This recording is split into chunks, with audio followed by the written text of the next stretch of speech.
Bonjour, je suis Bob Proctor et je vous souhaite la bienvenue à ce programme Paradigm Shift, où nous allons vous apprendre à améliorer considérablement la qualité de votre vie dans tous ses aspects. Le changement de paradigme est quelque chose que nous devrions enseigner à l'école.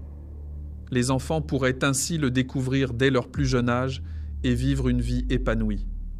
Si vous souhaitez améliorer vos résultats, il est essentiel de changer de paradigme. Eric Hoffer a un jour dit que, malgré nos réalisations, nous avons souvent une opinion mitigée de nous-mêmes.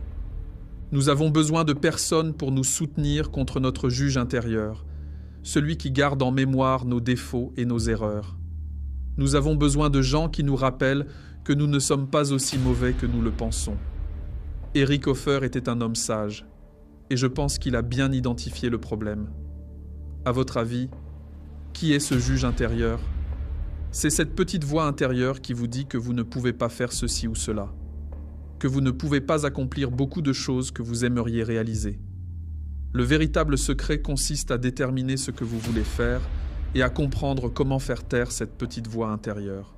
Je ne sais pas si on peut s'en débarrasser complètement, mais je la considère comme un petit singe qui ne cesse de nous dire ce que nous ne pouvons pas faire.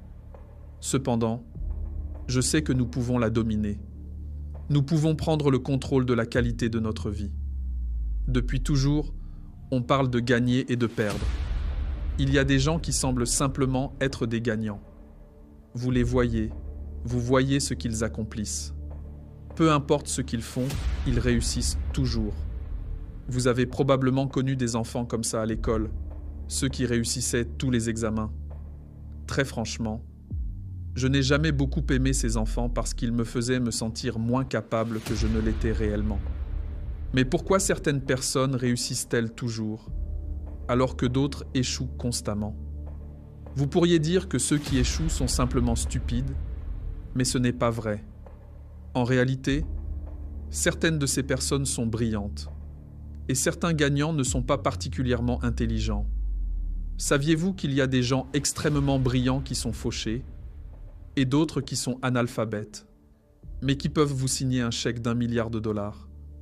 Je me souviens d'une réunion à Chicago en 1970 avec Clement Stone, alors l'homme le plus riche des États-Unis. Il faisait beaucoup de fautes de grammaire lorsqu'il parlait, mais comme l'a dit Earl Nightingale, il pouvait signer un chèque d'1 milliard de dollars. Réfléchissons-y un instant. Comment se fait-il que quelqu'un qui n'est jamais allé à l'école, qui n'est pas particulièrement brillant, réussissent à devenir un grand gagnant,